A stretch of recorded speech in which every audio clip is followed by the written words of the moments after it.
Hello, friends. Welcome to the Truth to You Daily podcast with Brother Scott. We are thrilled that you have taken time out of your day to explore with us God's timeless truth. Regardless of who we are, we all need the light of God's Word to illuminate our path for this day. And now, here's our youth pastor, Brother Scott. Hello and welcome back. It's October the 6th. It's Friday. And that means Brother Sam is here. I have returned. You have returned from just a long vacation. Yes, New England. You're Maine, Boston, New Hampshire, White Mountains. Whoa. No moose, though. I was very disappointed. Did you do any camping? No, we had it was a little cabin, looked like it was built in the 1950s. It definitely looked old, but they kept it very clean, which I was very impressed because I've been in cabins before where it was like didn't look clean, didn't look kept up, and good. Yeah, so it was good. All right. Well, very good. Was weather about the same as it is here, or was it cooler? It was cooler for sure. First 2 days were rain, but we actually didn't get as much as it was going to be. And then towards the end of the week, it was just a lot of smoke from the fires in Canada. It was funny. Oh, yeah. One day, you could stare at the sun as it was setting, and it looked just like a golden moon. I mean, it was that blocked out. It was crazy. Yeah, I noticed that you having trouble in your left eye today. Yes. Crying and yes. Can't see out of it now that I started the sun. Ashes are still in my hair. Well, our listeners, they've been starving. Starving? They've been starving because last week there were no jokes. Oh, you didn't fill in there with were a no joke jokes in my no. absence? The joke was that I had none, and that wasn't funny. Yeah, so I see why. So the fact that you're back is just incredible. We're glad you're here. Oh, yes. You came bearing jokes? I did. I assume. In fact, over the 2-week period that I was gone, I was thinking about what joke should I do after the miserable week last week where there was your joke, which was no joke. And yeah, right. What should I do? And to go with the theme of what we've done, we've done the Cowboys jokes, we've done the Commanders jokes, right? But let's hear about them Tampa Bay Bucks. Wait a second, come on! I thought I trusted you, Sam. How could you? Folks, I had 2 weeks of refreshment in the outdoors, and the only thing I could think about. Folks, this is all happening. This is unscripted. We do not screen these. I should have, and now it's coming back to get me. Oh, yes. Brother Sam. Oh, yes. Here we go. Oh, Here we go, baby. All right. What do the Tampa Bay Buccaneers and possums have in common? There's actually several things I can think of, but... Tampa Bay Bucks and possums, what do they have in common? They're all winners, brother. They're all winners. I don't know. Possums are nasty creatures. Yes. They are. You have any possums on your property? I've seen them before. Yeah, some people are like, oh, look at the baby possum. Oh, it's no. Cute. No. Those things are, they're ugly. mean and ugly and... Like, it's smiling. No, it's like going to bite your hand off with teeth. Sure. All right, back on track. I don't know. Tampa Bay Bucks and possums, what do they have in common? Yeah. Well, both play dead at home and get killed on the road. It's funny. All right, another one here. Yep. What is the difference between a Buccaneers fan and a baby? This one's going to hurt. I can feel it. Buccaneers fan and a baby. Something to do with crying, but go ahead. Yeah, a baby will stop whining after a while. Oh, wow. Oh, wow. Well, you know what? I deserve it. It was coming. All that laughing I did over the Commanders and Cowboys jokes, it was about time. Full circle. Full circle. I think people, it's time to move on from the NFL jokes. So if you have a suggestion, find me or Brother Scott over the next week. Oh, that's good. And let me know what the next genre of jokes should be. That's really good. I think that we'll get some good audience feedback here. Yes. So, yes. Looking forward to it. Okay, onward we go.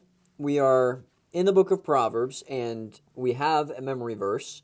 Proverbs 22 and verse 3, a prudent man foreseeth the evil and hideth himself, but the simple pass on and are punished. One more time, Proverbs 22:3, a prudent man foreseeth the evil and hideth himself, but the simple pass on and are punished. Okay, We're in the book of Proverbs. It's Proverbs 23 today and verse 26. Brother Sam, if you would please read the theme verse for today. Yes, Proverbs 23:26, and the verse says, "My son, give me thine heart, and let thine eyes observe." Let me start over again, because my tongue was getting tied through the whole thing. That's good. Here we go. Proverbs. Yes. It's coming back to get you. Yeah, I know. That's going to haunt me. Proverbs 23:26, "My son, give me thine heart, and let thine eyes observe my ways." Proverbs 23:26. Yeah, all right. So let's talk about that idea, that concept here of give me thine heart, right? So Solomon here is making a plea to his son, in which he's asking his son to go ahead and hand him his heart, everything that sort of makes his son up, in essence, who his son is on the inside, maybe his desires, his expectations, his trust, all those things that make him up. Solomon's saying, hey, listen, go ahead and give me your heart, okay? And then, what did he say? Let thine eyes observe my ways. And so then trust me, watch me, learn from me, and grow. Mm-hmm. And what a concept here. And it's not the first time this comes up, because Solomon uses this language throughout. It goes back to this. Go ahead, give me your heart, okay? Let your heart incline to my ways.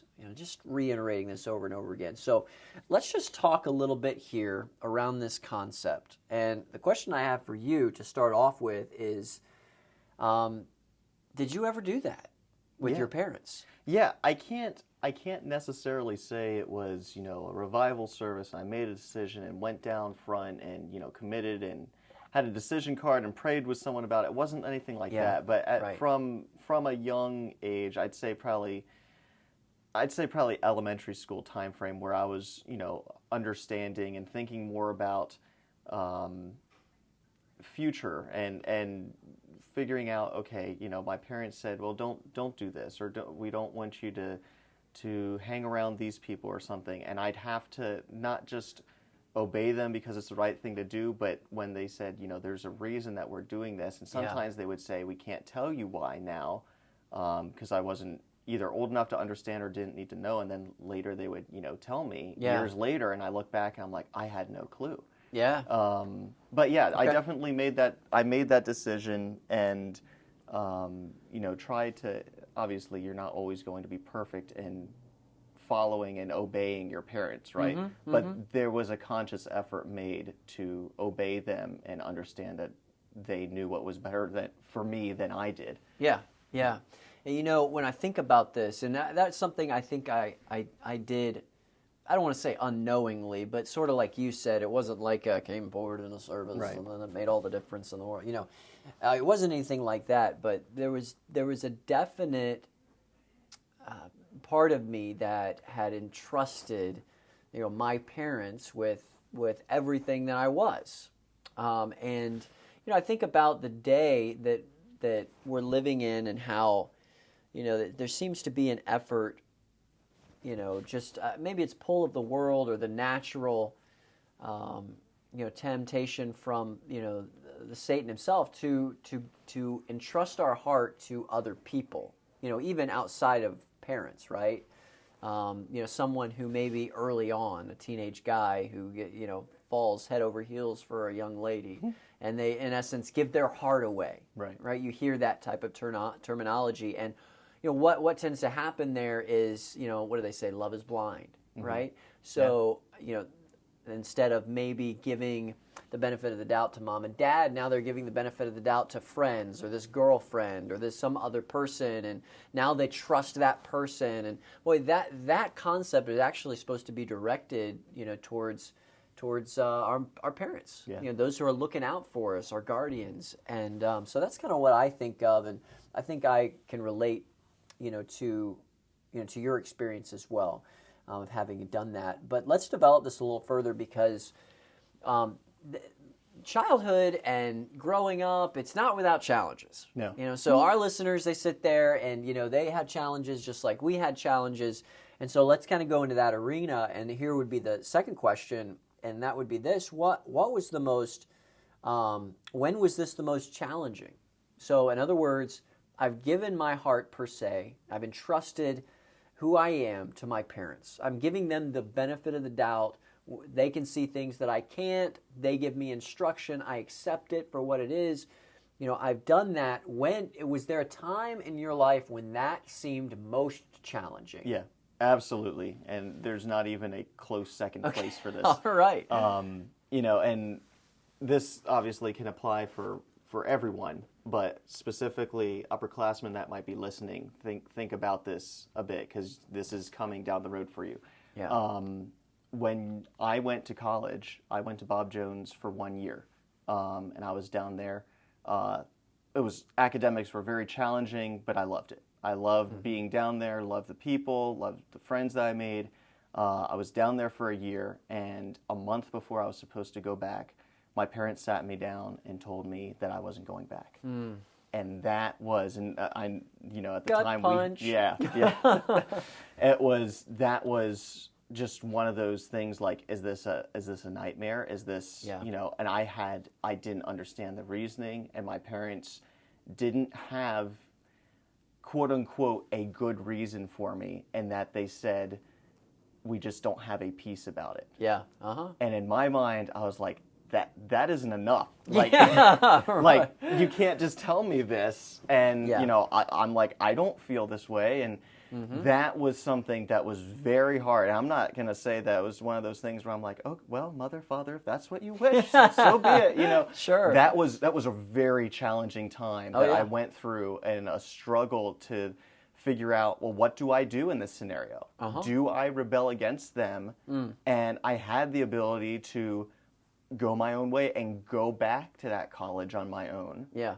Do I do that, or do I trust them? And and I didn't. And I prayed about it. I was like, God, I don't know what you're doing, and I had to trust my parents, because there was that commitment that I had unofficially made earlier on, that my parents know what's best for me. And the reason I say upperclassmen to listen to this is because I think one of the most challenging times for you will be when you go from high school to college, when you're out from under your parents' roof, because at that point, yes, you're 18, yes, you're an adult, and you're thinking you can make every decision on your own, but you should not be. Yeah. And it was under that time frame for me that was really a hard time to give up my heart to my parents and to trust them. Yeah. But because of that, I could go into a whole slew of information that that decision, one decision of obeying my parents through that, changed the course of where I am even now. Yeah. I probably would not even be here at Temple right now. Yeah, it's if fantastic. It wasn't for that. That's fantastic. So. Yeah. So in relation to this thought, I could echo something that happened to me when I was a senior in high school, and this was one of those moments that a decision was made. I didn't understand it, and it was complete opposite of what I wanted on the inside. And that decision, I was very plugged in. You can imagine, as a senior in high school, you've kind of got your friend group. You're on the top, right? I mean, you come as a seventh grader, you're like, man, I don't know anybody, but then you get to be a 12th grader, it's like, everybody, some kids look up to you, you're kind of comfortable with what you got, and then you're going to take a next step. And I remember my dad sitting down with us after a Sunday evening service, and he said, the Lord's redirecting us, and we're going to be going to a different church. And we're not going to be, doing the things that we have been doing, and got accustomed to doing. So that was a really hard moment. I remember my reaction was not good initially. But as time went on, sort of like what you were saying, the Lord revealed to me that was the right decision. And I know that because that decision was made, the Lord blessed in just some awesome ways, which I'm really thankful for. But if you would not have come to that point where we say, okay, the Lord's got a plan for me, and that the Lord's going to use my parents, and I can give them my heart because that's a biblical principle, and I can trust even when I don't understand. And I think the Lord has used that in both of our lives. And, the teenagers that are listening may have something to that degree that they can identify with, but certainly there are little things along the way, things that their parents are telling them to do, encouraging them to do, and if they've not given their heart, they're going to have a really hard time when it comes to those moments where you don't have all the answers and you just simply have to trust what's being told to you. I think the important thing to remember is you aren't expected to have the answers, and you don't need to have the answers. Yeah. And your parents might not even be able to give you the answers, but your parents, God has given them a sense of care and responsibility for you and wisdom that you do not have, and they can see things. Even if they can't see things, they can be led by the Spirit of God to make decisions and suggestions for you that you cannot see, and you might never see, but most likely give it 5 years, graduate from college, and turn around and look back after you've followed 100%. Them. And I mean, even now, like, I can look back and see that over the past 7 years, since I went out of high school and into college, the decisions that my parents urged me and the things that they were like, we would suggest you wouldn't do this. And at the time I was like, that's silly or whatever. Sure. And I thought, well, they're the ones that are, not wrong, but just, not thinking straight or whatever. And I look back and I'm like, it was me all along. I just could not see. Yeah, couldn't see it. I could not see it. Yeah. And I could not convince myself that they were right and I wasn't. Right. So real quick, and we've gone long on this episode, but that's okay. Listeners, you can speed us up on the on only up to 1.2. No, that's right. No faster than that. But one last question, and I think this is a really practical question, helpful hopefully for our listeners, and that is, what are some signs that a person has not done this or made this decision? Lord, I'm giving my heart to my parents because you can use them, and I trust that umbrella of authority that you've placed me under, and I'm willing to do that. Now, what are some signs that you would say that someone has not taken that step in their heart? I would say an outward sign would be if you're hearing somebody talk about their parents in a way that is not lifting them up. Yeah, it's showing, that person doesn't have a respect for them, respect for authority, a respect for their wisdom that God's given them. Yeah. I would say that would be a main thing. And then also just, pride in a person that they have to be the one to make their own decisions. Okay. And that was one thing for me especially that I was like, I think it was also harder for me, and maybe this will connect with some people, but I was homeschooled, and I felt like I was missing out on a lot of stuff because I was homeschooled, and I was, quote unquote, more sheltered. And when I had an opportunity to make my own decision, I tried to make it, and I was very tempted sometimes to make a decision opposite of what my parents wanted just because I could, and that's not the right thing to do. Right. So, I'd say a pride in making your own decisions when that's not always the best thing. Sure, right. So, I would just close by saying, someone who obviously does not trust their parents, that's a key indicator there. I just, and I don't know who would come right out and say, I don't trust my parents, but hopefully none of our listeners would, but that's in your heart. If you don't trust your parents, you haven't taken that step. And then also, someone who's combative, argumentative, all the time, frequently or whatever, where you're constantly your parents tell you something and you're constantly kicking that back, you've not given your heart, and you need to. And that's the next step for you. So this one's gone a little bit long, but just sharing some personal illustrations from our experiences growing up. And the best advice we could give you guys who are listening is to give your heart to the Lord, and by doing that, give it to your parents. Yeah, absolutely. So, all right, we'll end it there. And I want to bring out our teenager of the day, and it is Tristan. So we're praying for Tristan, and you do that as well. I know he'd appreciate that. All right, we will call it a day, and enjoy a good weekend of discovery and your own personal devotions time, Proverbs 24 and 25, where you'll be reading, and then we'll see you back here on Monday. Brother Sam, thanks for the conversation. Yes, sir. And we'll see our listeners next time. See you guys.